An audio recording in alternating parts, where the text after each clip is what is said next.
I think it is the local grapes, indigenous grapes, that makes us unique and special. Hey, wine lovers of the world! Welcome to Conversations About Wine, where we talk about, yes, you guessed it, wine. We help you discover interesting wine and grape varietals around the world. We talk about wine countries, wine regions. We talk with winemakers and wine professionals. And we find interesting projects, products, or services connected with wine and winemaking and more. Pour yourself a glass of wine, sit back, and enjoy. Conversations About Wine. Welcome, my name is Sasho Pop and I'm your host. Today we are discovering Slovenia as a winemaking country. I was born and raised in Slovenia, so talking about my country is a must at the beginning of this podcast. My guest today is one of the most respected people in the wine industry in Slovenia. He brought WSET education to Slovenia. He's a Decanter judge.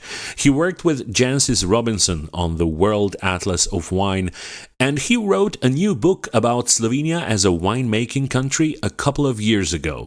Robert Gorjak, welcome to Conversations About Wine. Hi, Sasha, and thanks for inviting me to Conversations About Wine. I'm really privileged to be here.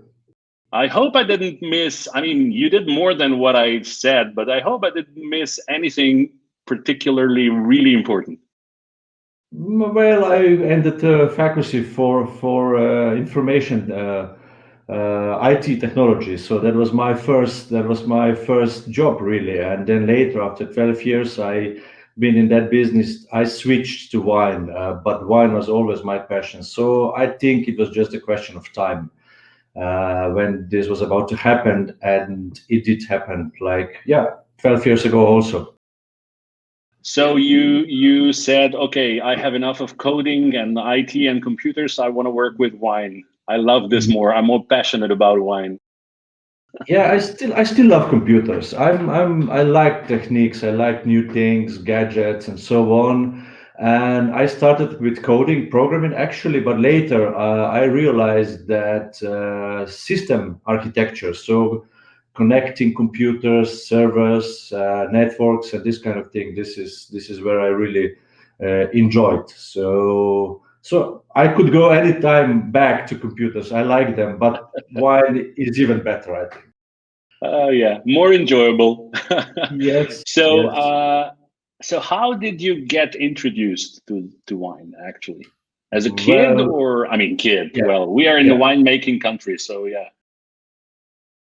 I was born in Maribor, and I had no connection with wine there. And when I was 4.5 years old, we moved to Prlekija, close to Jerusalem, really a winemaking country. And at that place, my father and my grandmother and our family, we grow wine, among others. We had chicken, cows, pigs, all possible animals you can imagine. So we were almost self-sufficient. Now it's something we want to be again. And that's modern now again. Modern, yeah. It's like self-sufficient, yeah. But that somehow didn't connect me to wine too much. Although wine was every day on the table, and I don't know when was the first time I tasted the wine, because kids are curious and they go and taste things, and so I must have been very, very, very young, a kid when I tasted it. I don't have the recollection like many people do. It was my grandfather who introduced me to a glass of, I don't know, Bordeaux or Porto Chablis. It was everyday wine. But what really brought me into wine was wine competition organized by my uncle in a village nearby, where people came, like the experts of that time in Slovenia. They tasted the wine, and I was part of the team that prepared, helped preparing that show as a youngster, really, as a mid-school guy. And tasting, the discipline of tasting, the tasting itself, that's something that really drive me, and I wanted to become a taster. So I started traveling around the world, writing about wine. That was in '94, And then, that was, I think, the snowball started rolling, and then the rest is history. Step by step, I started meeting people, writing more articles, connecting with even more important people. Really, a breakthrough was my first trip to Bordeaux in 2000, where I tasted En Primeur 1999 vintage, and I get to know even more people from the English trade. And I think a really breakthrough was my WSET course. I attended in 2000 in London, level 3, and In then London, 2000 okay, yeah. in London. Yeah, I went to London 5 days consecutive, 5 days in a row, and the 5th day we had an exam. I passed with distinction. Still proud of that. Although I admit it was Okay. easier than today, it is much harder today. I need to admit that. And then I went to the next step, which is a wine diploma, a WSET diploma, which I finished in 2005, and it was really great to do it. And I liked WSET so much. I said, this is something so good. I need to bring it to our country. So we started in 2007. We started with WSET courses in Slovenia. And And you were still Jancis Robinson came to the opening. Oh, really? Okay. Yeah, Yeah. it was the one and only visit of Jancis Robinson in Slovenia. I knew her already for a few years on those home premier tastings in Bordeaux. I met her and we started conversations and so on. And then I made an invitation to come to Slovenia to visit the wineries, to meet with the winemakers, to taste the wines. And it happened in the late autumn of 2007. And so we combined it with like the press conference of the opening of our WSET APP, approved program provider. And when guys from WSET heard that Jancis is coming, they called me, can we come too? I said, of course, you're very welcome. That's great. You are right. So So you had a ground opening. yeah, we did. Yeah. Now having that again, it would be amazing. But in these times, it was like something really natural. Yeah. But now it would be quite impossible to repeat that. So let's go back to your story because it's certainly also interesting. But for the viewers and for the people who are listening, let's start introducing Slovenia as a winemaking country, if you're okay with it. I prepared some crazy slides. Wow.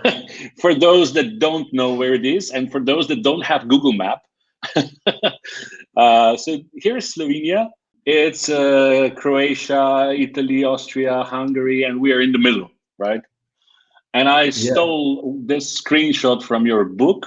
So we have 3 wine regions, Primorska, Posavje, and Podravje. And we'll talk about it a little bit more in details, although this is not a course on Slovenian wine, but just a very short glance. If you want to know more, you can grab one book that we will talk about later on. I just prepared a couple of pictures for people that are maybe, first time hearing about Slovenia. So this is Lake Bled. Everybody goes here, and this is not a wine country, but everybody that comes to Slovenia comes to Lake Bled. And then everything is so small and so beautiful and so diverse. This is coast, this is Piran, and hey, vineyards above Isola, actually. With a sea view, actually, yeah. With a sea view, actually, and where you can feel the saltiness in the wine. And then this is Socha Valley, a lot of forests in Slovenia. I think second or third most forested country in Europe. This is Goriška Brda with a lot of vineyards, a lot of great wines. This is Vipava Valley. And this is our blood, Robert. I'm also born in Maribor, and this is Štajerska. And when you see those pictures, you go just really, oh yes, it's really beautiful here. So this is also one part. This is Haloze, also one part of Slovenia. So when you see all of those pictures, what do you have to tell to people first time thinking about Slovenia as a winemaking country? It looks like how would say in English, hvalisao, somebody who says too many good things about its country. But Oh, I okay, think, okay, yeah, yeah, bragging.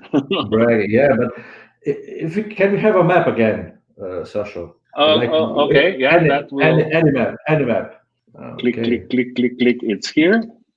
Okay. amazing, perfect. So if you go right in the middle, you can probably help me with your mouse.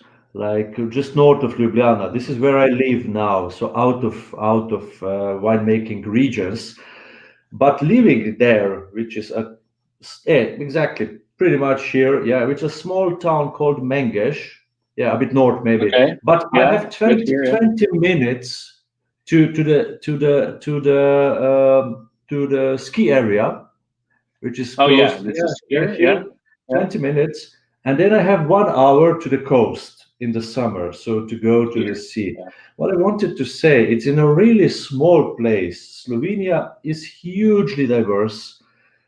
We have Alps, we have Mediterranean, we have Pannonian Sea, Pannonian Flat, we have a lot of green forest, as you already showed us. And having such a diversity of a small place, I don't think there are many places on the planet that offer this. And Mm, also geostrategically, like where we are placed, we have 4 hours. We are based 4 hours from Vienna, 4 hours from Munich, 4 hours from 3 hours or 2 hours, depends on where you are in Slovenia, but from yeah. Ljubljana Yeah. to Venice and to Belgrade. So really, everything is reachable quite easily. Nice place. Yeah. And I was thinking, shall I move? Shall I go to other country, leave outside? But more I was thinking, more I realized this is the place. It's a perfect place. It's clean. It's safe. There's water resources. There is nature. There's great wine. There's really good food. With Yeah. restaurants now from 2020. So what else would you want? So okay, I could complain, but it's not the topic of today. Yeah. Yeah, No, that's not the topic here. no, no. Of course. And talking about the wine regions, we have maybe we can show the map again. We have actually Okay. two distinct parts, which is one is on the west, which is where is Mediterranean Sea. As you can see in the middle, there is nothing. It's too cold to grow grapes here. Maybe in the past, before phylloxera, something was going on, but not today anymore. So if we go to the west, to the yellow part, there's Mediterranean Sea is helping to warm up the climate. As we move to the east, also the alpine influence is diminished. Still there, very important, giving freshness in both parts, east and west, but also the east. But here on the east, it's the Pannonian Flats that is Yeah, it's giving here. the warming and the warmth and the warming influence. So this is why if you go to the east or west, you can grow grapes. Wines on the west, close to the Mediterranean, tend to be more full-bodied with high percentage of alcohol, 13.5 and high. So while wines from the east, they would have that more continental freshness. But on the both sides, being in Slovenia, we talk about the varietals. So this is the first, I would say, how wines are distinct. But then also we have some really good blends, which is quite I would say, a new adventure. But historically, it was the grape varieties. This is how we would recognize Slovenian wine. Is you have the grape variety on it. Mhm. And we also have some indigenous grapes, Yes. and we make great wines from those indigenous grapes. We don't have as much as in, of course, France Sure. or Sure. even Croatia has more indigenous varieties, but we have a couple of them that are really special and really not just dear to us, but to international markets also, right? Yeah, absolutely. Adding to indigenous grapes, indigenous grape varieties, which are, according to Jancis Robinson, 8 only. I rather speak about local varieties. When I speak Okay. about local varieties, I could introduce grape varieties that are, technically speaking, Hungarian, like Furmint, or Hmm. Malvasia Istriana, which is technically speaking Croatian, but very important in Slovenia. And I think in every country is like this. So something local, something that grows in this area, including some neighboring countries, but very specific to that part of the planet, that part of the place. And we have quite many grapes. I could count few, like from the whites, I would go to Furmint, Ribolla Gialla, Zelen, Pinella. What did I miss? Malvasia Istriana, absolutely, is very Yeah. important, Yeah. more and more. And then talking about reds, I would say Blaufränkisch, of course, it's even indigenous. That's what the German experts are saying. It was not us that introduced that Yes. Yes. idea. So, We but don't want to German, brag. yeah, It was Germans that said, "Hey, yeah, this is yours." they, Well, let's not they're, talk. Yeah. yeah, Let's not talk that this was at the times Austro-Hungarian Empire, but okay, that's a yeah, minor yeah. thing. It's today's It's our Slovenia land. anyway. Yes. Yeah. And then Žametoka, which is the second biggest grape variety in Slovenia, red grape variety. Nobody knows that. It's a well kept secret because it's usually used in entry level reds. But Mhm. now it's getting a new, I would say, life, a new Revival. dimension, Yeah. revival. Yeah, with sparkling wines. And Hmm. there are some really good sparkling wines growing out from Žametoka, a velvety one, if I may translate it to English. And yes, that would conclude some of the local grapes that if a visitor comes to Slovenia, he should look after. On the Yeah, other hand, definitely. then we have a lot of international grapes. So everything that is important, which is Chardonnay, Pinot Gris, Pinot Noir, Merlot, Cabernet Sauvignon, and we are And very then good at Riesling, Welsh Riesling. Yeah. Riesling, Welsh Riesling, yeah, which is again local, I would say, more connected to Pannonian Flat. I forgot it to Hmm. mention. These are grape varieties that are also important in Slovenia, and they are not from yesterday. They are not like, 30 years ago we realized, oh, this is something we should go on, or 50 years ago. Hmm. We have them here in Slovenia for 200 years, since 1822. So they have adopted. They have a certain, I would say, Slovenian distinct style. So even Hmm. it is worth seeking some of the international grapes in Slovenia as well, and they are very often very well made. Though, if we come back, I think it is the local grapes, indigenous grapes, that makes us unique and special. You also, I forgot to mention in the introduction, and it's really important about your work, is that you started to taste and publish the wine guide. Oh, Wine Guide was actually a friend of mine who is also IT guy. In 2008, he said, "How about publishing a wine guide?" And I was just at that time leaving the IT business. So any project that could help me, I grab it with two hands. And it was also helpful, yeah. Financially, not that great, but good, and also to get some reputation, good or bad, because Hmm. wineries don't like or very often the scores you gave them. Not everybody, but yes, we Yeah, ran yeah, that project for 5 years. So 2008, 9, 10, 11, and 12. Five edition came out, and then somehow the life of my friend Alesh, who was the publisher, and my life, not that we split, but his life went to other directions, and my life joined Veripax for as an export manager. We didn't have time to one do of that. the nice wineries from this part of It Slovenia, is. actually. It is. It is. Yeah. I like the ones. Otherwise, I wouldn't be working for them. Yeah, as an export manager for some of the markets. And yes, it was good to get feedback on the feedback. Like winemakers from the Burda in first edition, they tend to say, "You're turning our wines upside down. Those our entry level, fresh, classic wines. You gave them better scores than our premium oak aged wines." I said, "I didn't turn them upside down. You did, with over oaking, over ripening, making them clumsy, and so on." so on. If I turn back now, 12 years, things have changed a lot. That's why I asked this question, because you have really nice overview of what's happening with that's why I brought up this question.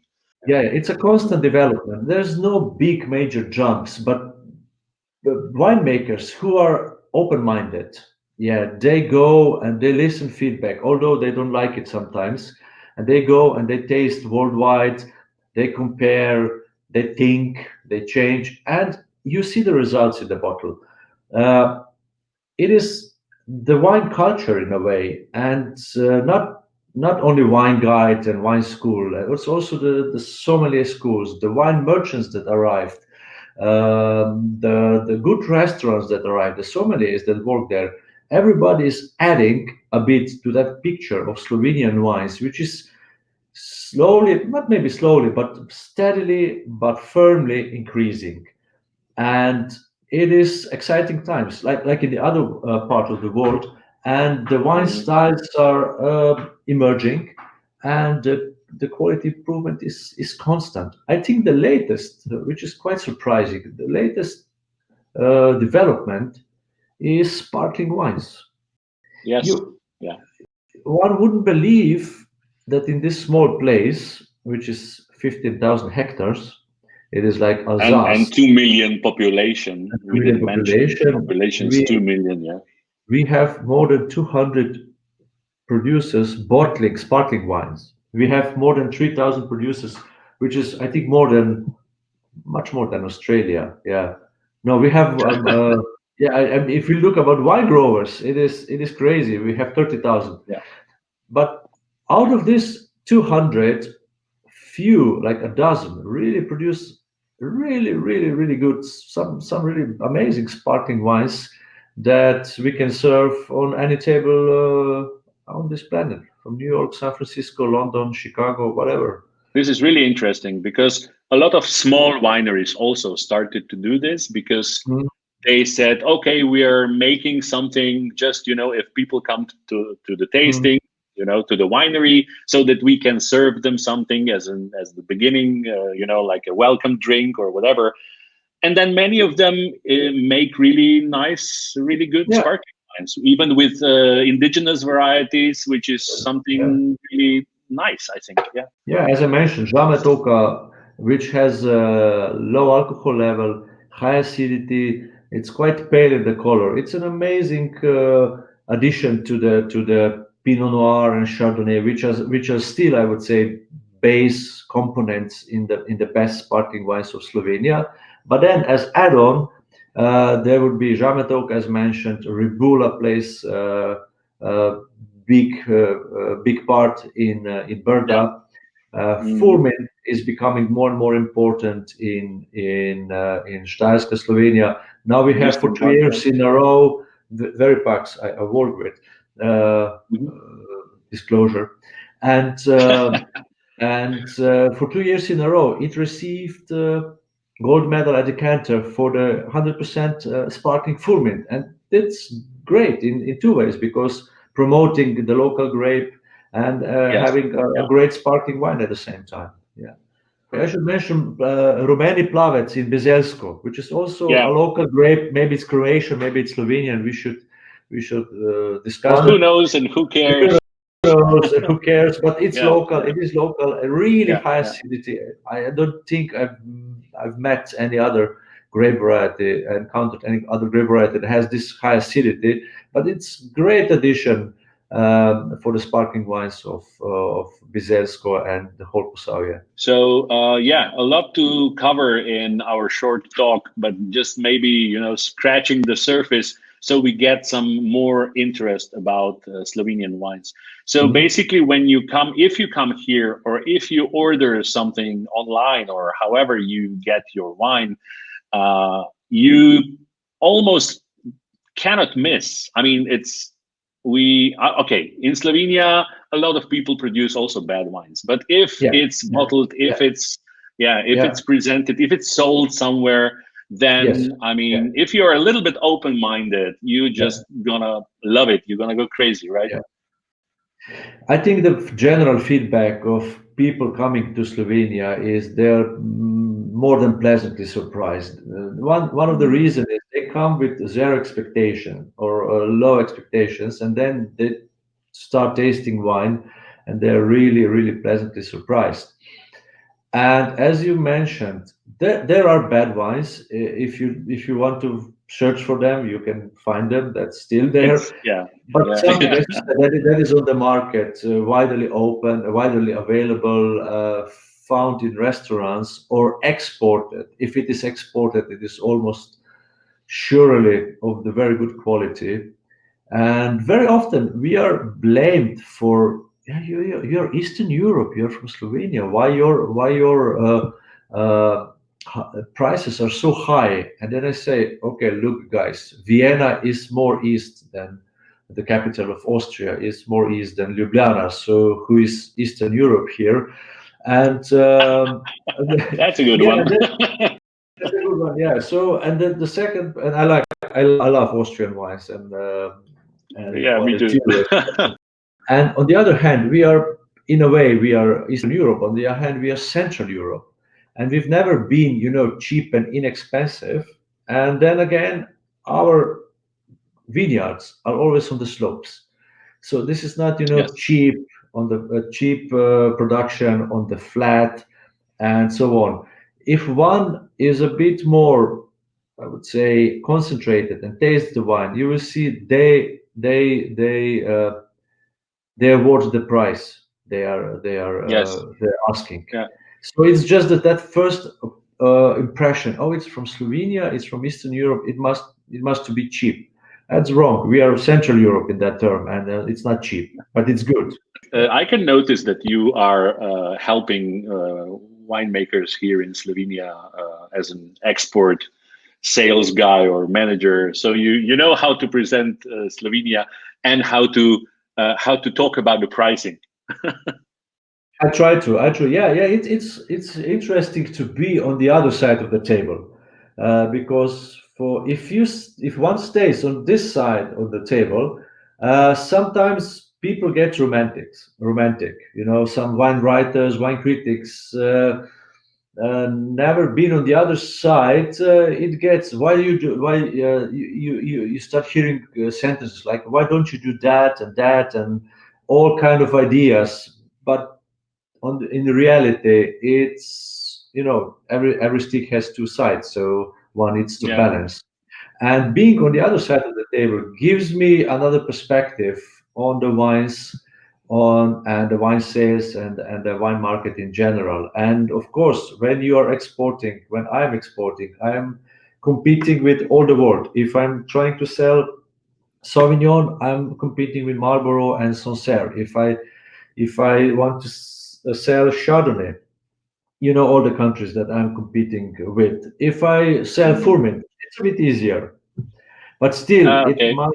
it needs to be a very good wine, which it is. Thanks God, in the case of the winery I work with, and it opens the door, and you open it with full mint, and then other grape varieties can come. They trust you, and then you can bring other wines. Like we are now really doing a good thing in exporting sparkling full mint in UK. It was unthinkable 5 years ago. It was no go. But now my importer, he says, I'm gonna try to persuade people to stop buying Prosecco, which most of it is rubbish. And unfortunately, Yeah. he's right. Yeah, they went a bit Yeah. too far. It's my message if they're listening. And yeah. I mean, it's a big thing. So inevitably, you start doing silly stuff, and not everybody, but too many. And he said, I'm going to propose the sparkling Furmin instead of Prosecco. It's a bit a price tag is a bit higher, but you get much more content in that glass. And that's maybe a little bit harder at the beginning if you say this is Slovenia and maybe nobody knows a wine from Slovenia. Yeah. But if they have heard about it, then this changes perspective, I think, because you have to be open-minded and try new stuff, right? Absolutely. Now, the good thing is that people today are very open-minded. They want to try new stuff. They want to try new grape varieties. They never heard of them, and this is good time for local grapes. Generally speaking, in all around the world, the latest situation regarding the COVID didn't help, honestly, but to people to continue exploring. But on the other hand, they want to explore as well because they are home. So you need to explore with the wines. Yeah. It is hard, actually, not easy to sell Slovenian wine because Slovenia has no reputation as a wine growing country in the world. Just few experts, few, I would say, professionals. They know Slovenia very well. They know what to expect, what is there. But general public, those who are actually drinking wine, the consumers, they have no idea. And Slovenia, okay, I I rather play safe. Let's go to France or Spain or Italy or something, and that's what I do. And in that perspective, Slovenia has a really good chance to raise the bar and do the I would say general promotion that hasn't been done. So today, if one wants to sell Slovenian wine, you really need, I said, a disciple on the other side who says, try this, this is good, I guarantee. Just putting it on the shelf and waiting to be grabbed, it's a No hard way, sell. right? It's a hard sell. Yeah. So we have a lot of let's say education has to be done and a lot of promotion, and so that people are going to try and trust or start searching for something new and Yes. Slovenia. Yeah. Bringing people to Slovenia because they will inevitably like it. I can't imagine them coming here and not like it. When they see the country, when they taste the food, and when they taste the wine with the food, they're gonna love it. And being here, it will be a good. They would sell wines better. It's always like this. If you come to the winery, then you sell wines better, or you like the winery better, in a way. And the other thing is to organize tastings with sommeliers around the world and give them chance to try. And when they taste the wines, they will see, oh, this is actually good, and what's the price that is asked. Yeah, and I mean, we have to mention that Slovenian wines are not really widely available, but they are available in different really important markets around the world, right? From Yes. UK to Netherlands to USA, you can find them, all over Europe. So yeah, if you want to try, it's not that hard. Absolutely. It's everywhere, as you said, in all important markets from Germany, including all those countries you mentioned, China, Japan, China, yeah. Australia. Yeah, we are not widely available, as you said, but if one wants to find it, you'll get it. Yeah.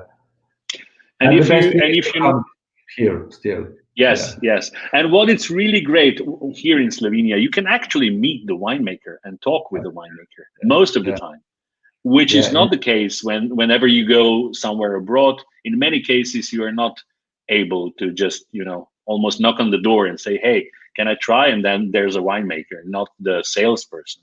Sorry, Yes. I like salespersons, but Yeah, sure. yeah. That's one of the things that one gets in Slovenia. It's that personal touch. Yeah, it's a lot of family estates where you can meet the grandfather, the father, and the son working in that adventure or in the vineyards together.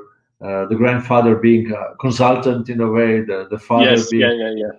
and the sons are bringing new ideas and so on. It is happening.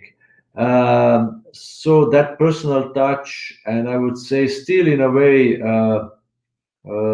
not being too big, like 15 hectares, 20 hectares, still that I would say family business. That is quite specific to Slovenia. Yeah, because if we go Burgundy is maybe like this, but if one goes to Bordeaux or maybe in Chile or New Zealand, Australia, the size of the average size of the property is much bigger. Yeah. Yeah, you have insights in that, because a lot of times when there's no COVID, you Mm, also travel around the world and you also do tours a couple yeah, of times per year, right? yeah, So yeah. you are the one to ask about comparing Slovenia and Slovenian wine with other wine and other regions. And my general thinking is that in every region with some, I would say, respectful and decent history, you have the whole pyramid from like amazing top wines. I was really surprised 2 years ago when I tasted the wine from Armenia. I said, well, okay, Armenia. And then I tasted the wine. It was from Zorach winery. I was blown away. So I wanted to go there and I did. Because of that wine, I went to Armenia. But every region has a pyramid with a top, yeah, and with a Mhm. bottom. Yeah. At the bottom, we are pretty much similar. Do I think bottled wine in Slovenia is of much better quality than some bottled wines in big countries like Italy and Spain and Germany? Once you get a bottle in Slovenia, you're in much better hands. But the tops, of course, the heights, the Mount Everest in France is bigger. We need to admit, is higher than in Slovenia. Uh, but then having good wine, great wine in Slovenia, you just need to research a bit and not too much actually, and Mm, you'll get yeah. it. Yeah. So what is good in this whole picture is that one can actually, I'm not kind of trying to make who is better and who makes better quality. What I'm trying when I travel, I want to see and feel if the wine I'm tasting and enjoying is actually the reflection of the place. So if Hmm. I am, for example, in, I don't know, in Bordeaux, then I want to taste Bordeaux. I don't want to taste Tuscany or Shiraz or sorry, or Australia. If I am in Germany, I want to taste, the cool climate, 12% Riesling, and so on. And if I'm in Mosel, I wanted to have really high acidity and low alcohol, and so on and so on. And what is actually happening is that we are, old world is learning from the new world the discipline of making a good wine, and the new world is learning from the old world the importance of the place. They didn't Hmm. understand it until I don't know 20 years ago maybe. Now, The terror. now yeah, now if you go to Chile, they talk about places. They are inventing new regions before the regions, and still are more like political regions. So not really connected with the wine, but now they will get and become more wine oriented. Local places talking about single vineyards. So, and also in Slovenia, we didn't have that single vineyard, I would say, Yeah. perspective. This is also Hmm. happening in Slovenia. How shall we? I was always telling the winemakers, they were asking, how can I make a better one? I always told them, get to know your vineyard, try to understand it, try to see how that plot is different from the plot you have on the other side or on the other hill. What is different? And try to understand it and try to adopt your work to the variety and the place you have on that side. And smart winemakers are doing this not only in Yes. Slovenia, in all around the world, and this is bringing the excitement. Yes, and we don't have Grand Cru or whatever, or Premium or whatever, but yeah, you can see more and more winemakers do single vineyard wines, and they're Yeah, really, I mean, and they understand, especially here in Slovenia, which is, I mean, it's a small country. We don't produce like mass amounts of crazy amounts of wine, so the only thing to compete on the market is not with the price, it's with the quality. yeah, yeah, absolutely right. Uh, we can't compete with and the being price. different, of course. Yeah. Yeah, sure. I mean, bringing a product to the market that is competitive. Competitive can be a lot of things: distinction, Yeah. price, Yeah. whatever. Low price is a no-go in Slovenia. Low price Yeah. is destined, for a big surfaces with a lot of sunshine, usually irrigated. But I think this is becoming an issue very much. So a lot of that bulk wine that is now available on the planet and being coming from the irrigated vineyards, this will become more and more difficult. It's a good and a bad news at the same time. Bad news is because it means the climate change. On the other hand, you will see this is not feasible anymore because the amount you pay for the water you don't get back in the wine. Yeah. So Yeah. the For vineyard, 4 or 5 euros a bottle. Yeah. it's not sustainable. It's not sustainable anymore, and winemaker in that areas are facing that very much. Uh, so yes, that's I think the case. Let's talk about the last thing in writing that you did. I mean, probably you did some writing yesterday or today, some emails or stuff. But I'm thinking about your really nice book about Slovenia, a winemaking country. I have 2 copies. I will buy more because I want to give them out as a present. But I have a physical copy and I have my Kindle, English Kindle copy. And how did you decide a couple of years ago, probably not just 2 years, because I believe it was published in 2018. So 17, how yeah. and when 17? Okay. So how and when and why you decided that we need this? Actually, it was somebody else's idea. They needed it for Chinese markets, and I said, okay, I'm gonna write it. I make up the team, the photographer, the translator, and so on. But when it was finished, the problems started with those guys, and we solved them really nicely. And I said, can I do it on my own? I believed in the book. I believed in what I was writing, and I knew I can sell it because when you make a product, that's one hill to climb, but then to sell it, it's one more hill to climb. Yeah. I knew I could do both, and I was really happy how it went. I sold it a lot to companies as a New Year present, and I think after 3 months after it was published, we were above the water financially. So we already were starting making profit after 3 months. Project.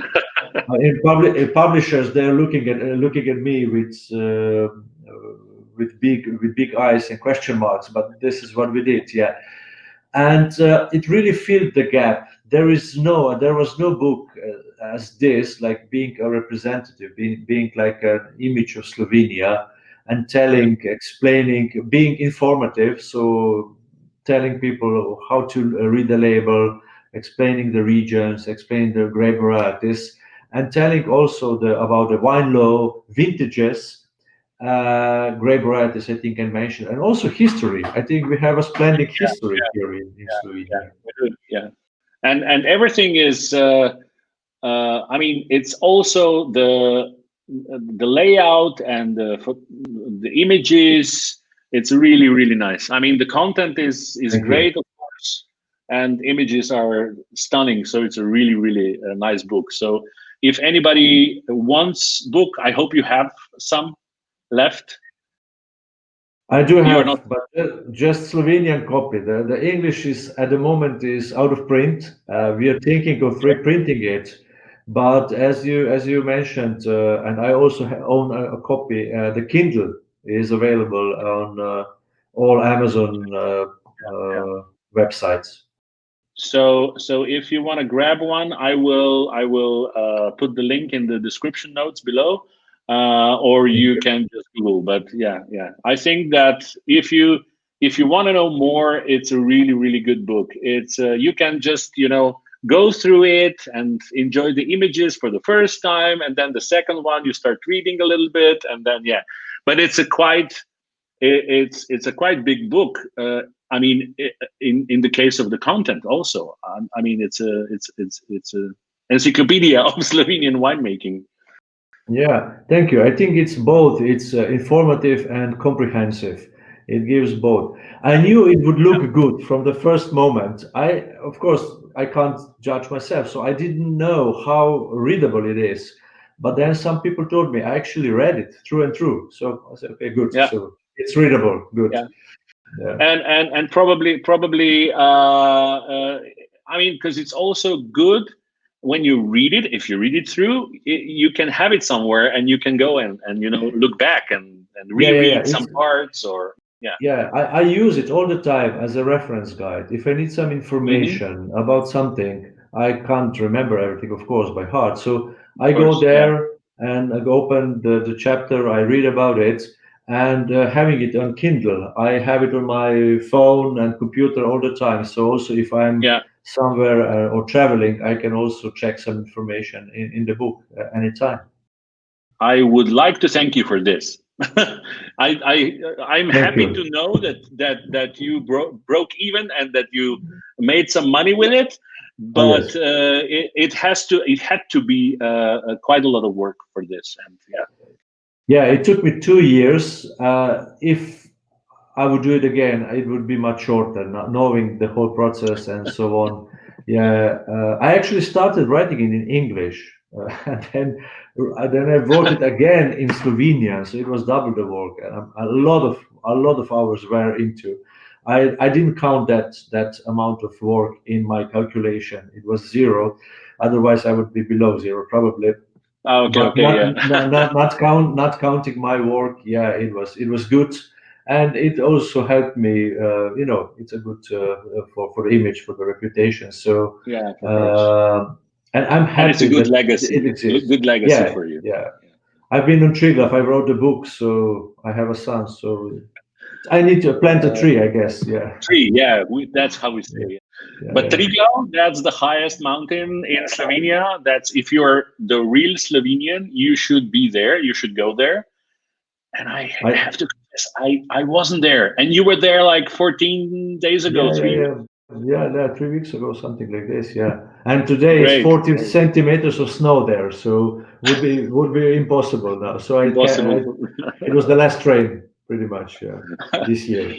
Robert, before we go, if anybody wants to, let's say, what would be the next step if anybody wants to kind of try Slovenian wine? Do you have any ideas? Okay, coming here, grabbing your wheels and your wallet and coming here in Slovenia and taste Slovenian wines is the best. But if now with the whole this Corona shit going on, how should someone do the first step? I know many. I would say web shops that sell Slovenian wine, like Wine Society in UK or Vinexus in Germany, or there are plenty. Just go and check a bit, and if you are, I would say, if you are brave enough, you'll find it sooner or later, and you'll be pleasantly surprised when you bring the bottle home. And when you try, let us know, right? If we were right or wrong. Okay, I'll do that. We would love to hear from anybody that watched this or listened to this and then went and bought some Slovenian wine, and we would love to hear back how it went, how it was. We'd like to receive a feedback. Probably you will be really surprised, and you would want more, and you would want to come and check out what's happening here. Robert, eventually you'll end up in Slovenia. Sorry, Sasha, you'll end up in Slovenia eventually. Yes, eventually you come. So, Robert, thank you for your time. It was a great talk, informative, and it was great seeing you again after, I don't know how many months we didn't bump into each other. Thanks, Sasha, for inviting me. It was really nice talking to you too. I had a good time too, and all the best with your show and other guests, I'm sure they'll have fun too.